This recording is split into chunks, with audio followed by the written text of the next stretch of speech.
All right, global players, you are going to want to listen to this because this is actually very, very important for you to do before it is too late. So as you know, JP just got a bunch of buffs for characters. Those characters include Yuta, Geto, Yuji Itadori, the green one who is down here, Nanami, Panda, the red one, Blue Megumi, Blue Toto, Blue Kamo, Mekamaru, Junpei, Red Maki, the green SSR Panda, Inomaki, the SSR version, Blue SR Maki, Blue SR Inomaki, and Blue SR Panda, Red SSR Toto, and Yellow SR Toto. So a ton of characters got buffed, right? And so some of those buffs were bigger, some of those buffs were smaller. There are two characters in particular I want you guys to focus on and to pay attention to.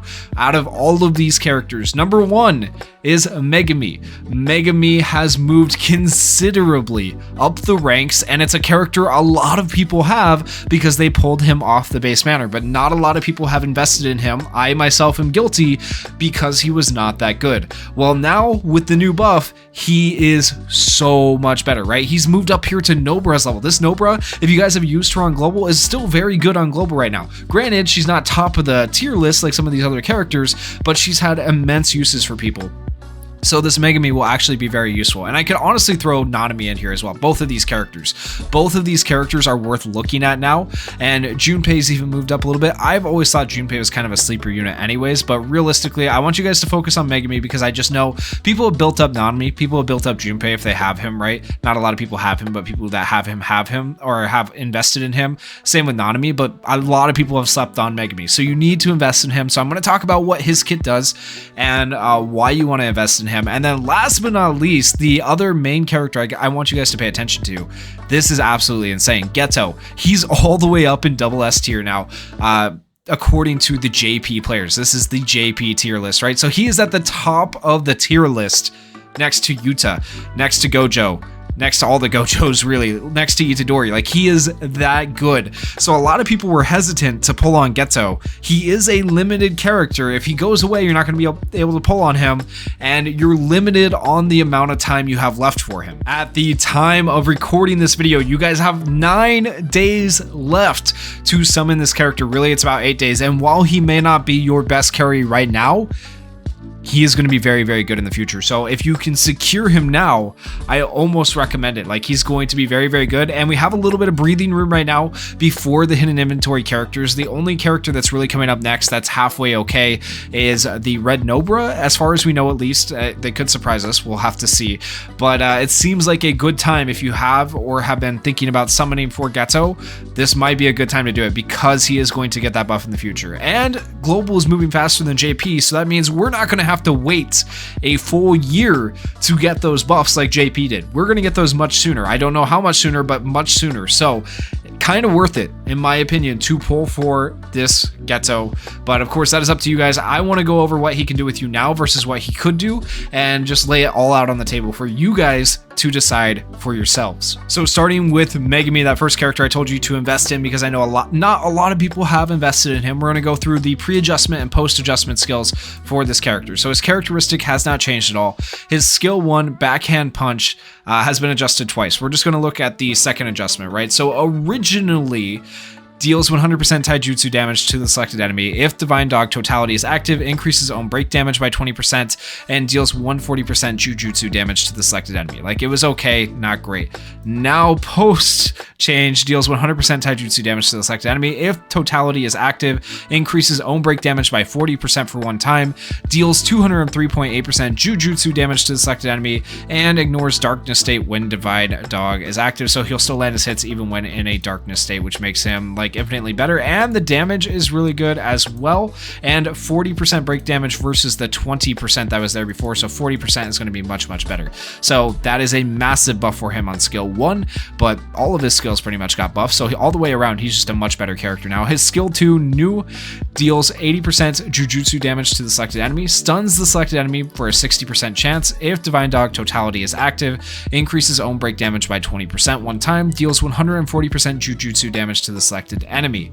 Now, post adjustment, a lot of things have changed, right? Like it's a very big change. So deals 133.3% Jujutsu damage to the selected enemy, stuns the selected enemy 1 turn, chance of 79.5%, so a much higher percentage here to stun even at level 1, and then higher damage percentage as well at level 1 versus the pre-adjustment skill. And then now we also have increases the selected enemy's Jujutsu damage received by 15% for 3 turns and ignores darkness state when attacking. This is massive though, increasing their Jujutsu damage received, because that helps if you put him in a turn before another attacker. It's just going to increase the overall amount of damage they receive, and you don't even have to have Divine Dog active to get that effect, so that makes that skill infinitely better. Now, if you have Divine Dog Totality, increases own break damage by 100% one time, deals 232.2% Jujutsu damage to the selected enemy, and ignores darkness state when Divine Dog is attacking. Previously, not nearly as good, right? 140% Jujutsu damage, only 20% break damage, so having 100% break damage is a little bit better, and then that percentage is a lot better, and being able to ignore darkness state, like it's good. And then his skill 3 max elephant, just AoE damage to all enemies 125%. Now it's costs less cursed energy. Instead of 30, it costs 20, and it's bigger damage to all enemies as well. So I wish they had added a little bit of something extra onto that, but that's still much better. Then we have his ultimate Divine Dog Totality. So previously, activates Divine Dog, increases own break damage by 20%, decreases own damage received by 10%, deals 300% Jujutsu damage to the selected enemy. If you already have the dog active, changes the effect to deals 400% Jujutsu damage to the selected enemy.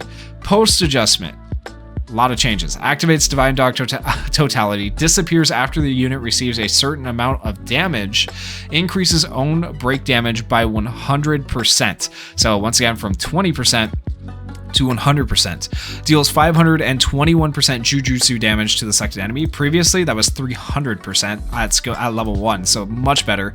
And then ignores darkness state when attacking. If you have Divine Dog Totality already active, changes the skill effect to increase his own break damage by 100%. Previously, you did not get that. And then also, for one time, for the break damage, and then deals also 521.2% Jujutsu damage to the selected enemy, and he ignores darkness still on that skill. So pre-adjustment to post-adjustment, almost 120% difference in damage and extra break damage. Much better. Just overall, increasing damage, making this character much more effective. Then we have his pre-adjustment auto skills and post-adjustment auto skills. So pre-adjustment, Shikigami's protection if Divine Dog Totality is active, decreases damage received by 10%. Post-adjustment, nothing changed for that one. The big one that changes is I'll Surpass You. At the start of battle, increases own damage by 20%, effective when enemy is in break status. Now, at the start of battle, increases own damage by 80%. That's a little bit insane, right? Effective when enemy is in break status. If Divine Dog Totality is active, increases ultimate skill charging rate by 40%. And then if Divine Dog Totality is not active, increases ultimate gauge charging rate by 20%. So still much better. This Megumi looks so good now, right? Like looking at those skills, you can't tell me he doesn't look like a character you would want to have now. So I am super excited that I already have this character on my account. I know most people are going to have this character on their account, and they've just been like, oh, I know, like pulling him multiple times, it was like, crap, why does the worst character in the game, why do I have to pull him, right? And then now it's like, yo, he's actually decent. He's moved up the tier list a lot, and it feels good to have him. So this is actually massive in my opinion, and I think this is a character you guys should start like just building up over time. You don't need to do it all in one burst. You don't need to waste a ton of resources, but build him up over time to prepare him for when those buffs come through, because that is going to be very big for him.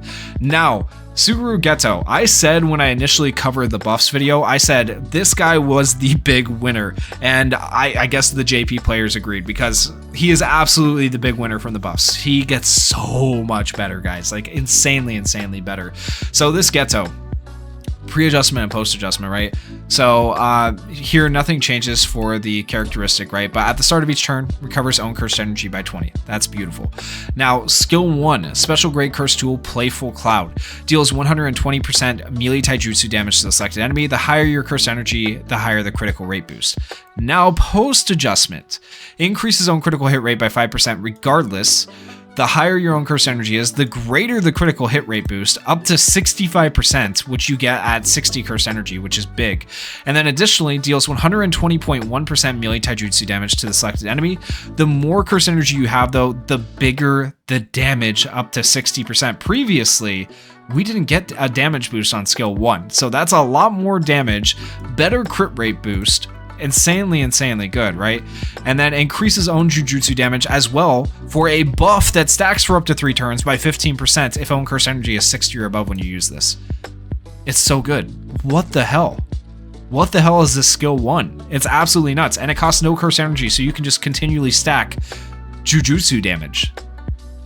It's really good. A character that can, and he's going to be able to buff other people's damage and buff his own, like, it's so good.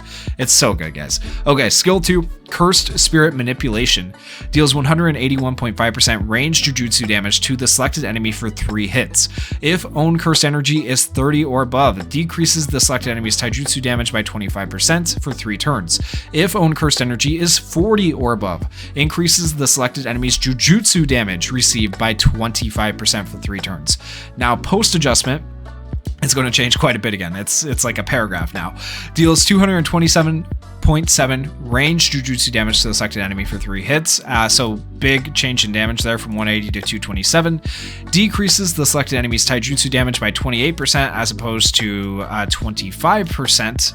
And there's no stipulation on it here. It'll decrease no matter what. Previously it said it has to be 30 or above. Now there's no stipulation, it'll just do it regardless. But the more cursed energy you have, the greater the effect, up to 35%. So you can get up to 35% taijutsu decrease on them. And then max increase at 60 cursed energy, minimum of 31% increase at 25 cursed energy. I guess it does have a limit, 25 cursed energy in a way.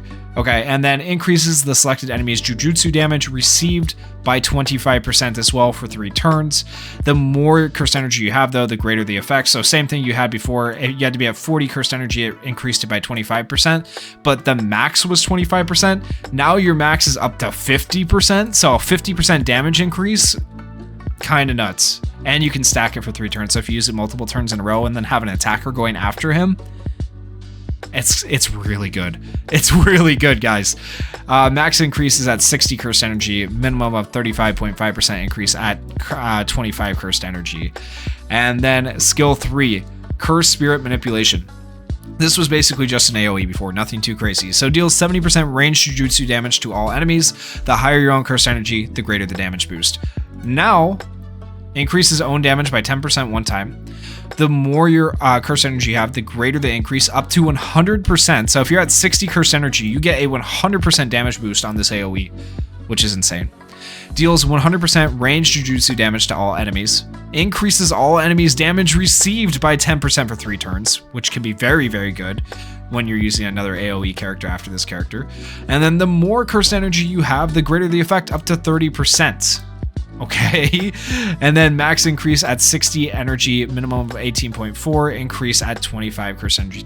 He's just so good. Everything he does has a buff / debuff. Like it's broken. It's literally, this is why he's at the top of the tier list. It's absolutely broken what they did to him.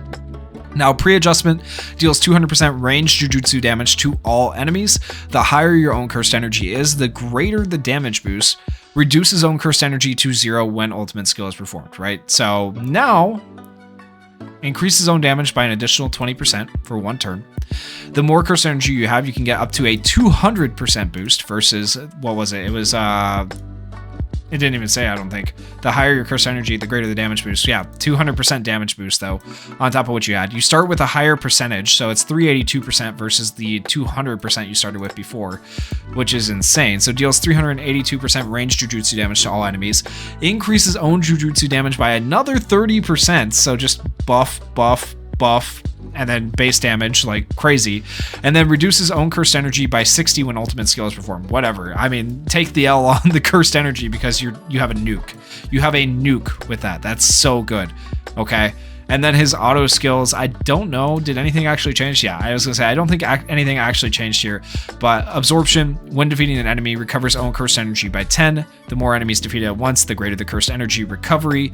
which is solid, especially for his skill 3. So overall, Geto, in my opinion, the big winner for this round of buffs. I do highly recommend that Geto and Megumi, these are two characters that if you hadn't invested in them before or hadn't pulled for Geto, now was the time, in my opinion, before he goes away, to pull for Geto and to invest in him and to start investing in Megumi. You don't have to invest in these characters right away, but I do recommend at least trying to get a copy of him. And once again, I know most people have a copy of Megumi, but I think that'll benefit you a lot in the long run, and hopefully this helps you guys out. Let me know if you do decide to pull down in the comments, and if you got lucky, if you get shafted, I'm not at fault there, I'm sorry. But you know, also keep in mind, I just have to say, disclaimer, hidden inventory probably coming soon, so you might just want to save for them. But once again, this is now, Geto is one of the top of the tier list characters. Very good. So definitely worth pulling for. Hopefully this helps you guys out. And if you did enjoy the video, please consider going down there, hitting that like button, hitting that subscribe button. And thank you guys so much for watching and supporting the channel. Peace.